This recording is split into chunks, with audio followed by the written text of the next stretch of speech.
विदेशीहरूले हाम्रो देशमा आगो लगाउने नेपाली बीच भिडन्त गराएर मराउन वर्षौंदेखि आफ्ना छौडाहरू पालिरहेका छन्।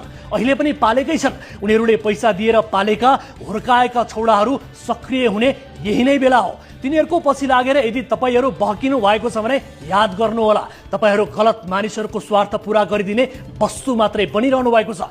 समाज भड्काउने, हिंसाका लागि उत्तेजित गर्ने काम टिकापुरमा कोबाट भयो एकपटक सम्झिनुहोस् त। विभिन्न जात जातिलाई अधिकार दिलाउने भनेर जात जाति उचाल्नेहरू जब सत्तामा गए त्यसपछि नेपालमा पछाडि परेका जात जातिको विकास भयो कि सत्तामा पुगेकाहरूको जिन्दगी राजा ज्ञानेन्द्रको भन्दा पनि शानदार भयो त? कृपया सम्झिनु होला त। तपाई हामी जनतालाई पहिले यिनीहरूले अधिकारका लागि भनेर लड्न मर्न सिकाए। यस्तो सिकाउनेहरूको हातमा जब शासन गयो तपाई हाम्रो हातमा चाहिँ बेल्चा कोदालोको पिड मात्रै बाँकी रह्यो।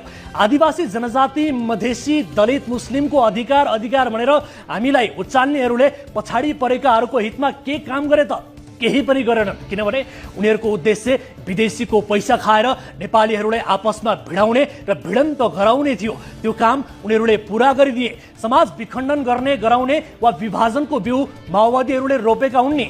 20 वर्ष माओवादीहरू सत्तामा बसे, पछाडि परेको समुदायको शिक्षा, स्वास्थ्य, रोजगारी, सशक्तिकरणका लागि शून्य बराबर केही पनि काम गरेनन्। किनभने उनीहरू तपाई हाम्रा लागि भनेर आएकै थिएनन्। उनीहरू त विदेशीले भने अनुसार विदेशीकै काखमा बसेर हामीलाई बर्बाद गर्ने षड्यन्त्र मात्रै गरिरहेका थिए। हो, अहिले पनि स्थिति त्यस्तै छ।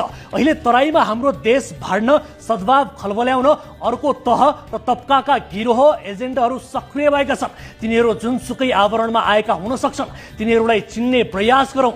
आजको यस्तो आधुनिक युगमा समेत तपाई हामीलाई जातका आधारमा, धर्मका आधारमा, समुदायका आधारमा भिडन्त गर्न कसैले उस्काइरहेको छ अनि हामी उक्सिरहेका छौँ भने यो धेरै नै गम्भीर समस्या हो। यस्ता भिडन्त सधैँ अनवरत वर्षौंसम्म चल्दैनन्। तर हिंसामा कुनै पनि परिवारले आफ्नो सदस्य गुमायो भने के हुन्छ?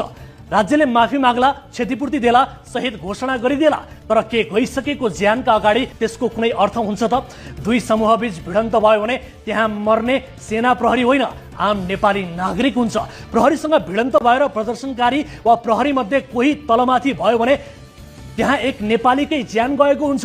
प्रदर्शनकारी होस् वा सुरक्षाकर्मी होस्, कसैको ज्यान जाँदैमा के बाँकी बाँचेका तपाईँ हामीको जिन्दगी ओभरनाइट खुसियालीमा परिणत हुन्छ त? अहिलेको तनावमा जसरी पनि नेपाली जनताको हार हुँदैछ। जनता हारेको दिन केही संदिग्ध छौडाहरूको जित हुन्छ। उनीहरूको जितका लागि हामी हाम्रो अमूल्य जीवन दाउमा नराखौँ। कप्तानगञ्जमा डीजे बजाउनेहरू कुटिएपछि उनीहरू पनि बदला लिन अघि बढेकै थिए। त्यो बेला प्रहरीले बीचमै नरोकेको